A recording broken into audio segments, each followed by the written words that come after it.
একটা ছেলে হঠাৎ কেন চুপ হয়ে যায় জানো?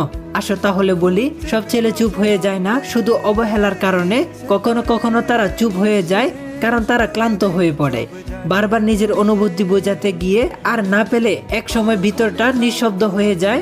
যখন কেউ সত্যি মন থেকে ভালোবাসে, সে ছোট ছোট জিনিসগুলোতেও খুশি হয়, কিন্তু সেই জিনিসগুলো যদি বারবার না পায় তখন সে নিজেকে গুটিয়ে নেয়। একটা ছেলে তোমাকে ঠিক তার বেস্ট প্রায়োরিটি দেবে, তার সবটুকু দিয়ে তোমাকে ভালোবাসবে, তবে তার সে প্রায়োরিটি দেওয়া তোমাকে বুঝে নিতে হবে, তার পাগলামিগুলো তোমাকে অনুভব করতে হবে।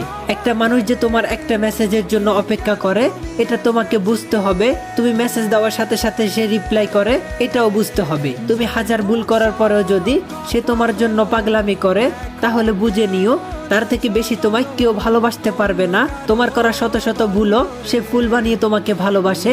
অন্তত এটা কখনো মিথ্যে ভালোবাসা হতে পারে না।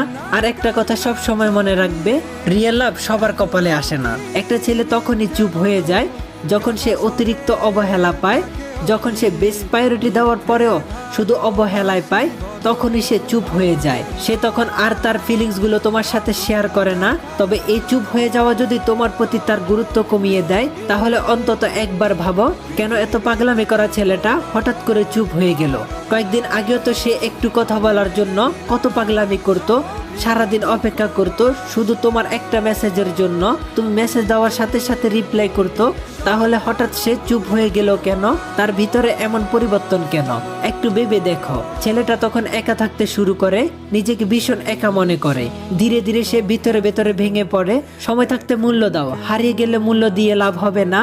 মনে রেখো, একটা জামা ছিঁড়ে গেলে সেলাই করে আবার পরা যায়, কিন্তু পুড়ে গেলে সেটা আর কোনোদিনও পরা যায় না।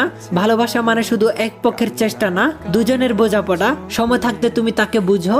ভালোবাসাটা শুধু একদিনের জন্য না, এটা হলো চিরজীবনের। কারণ তুমি মানুষ হারালে মানুষ পাবে, কিন্তু ভালোবাসার মানুষটাকে তুমি একবার হারালে দ্বিতীয়বার আর সেই মানুষটাকে পাবে না।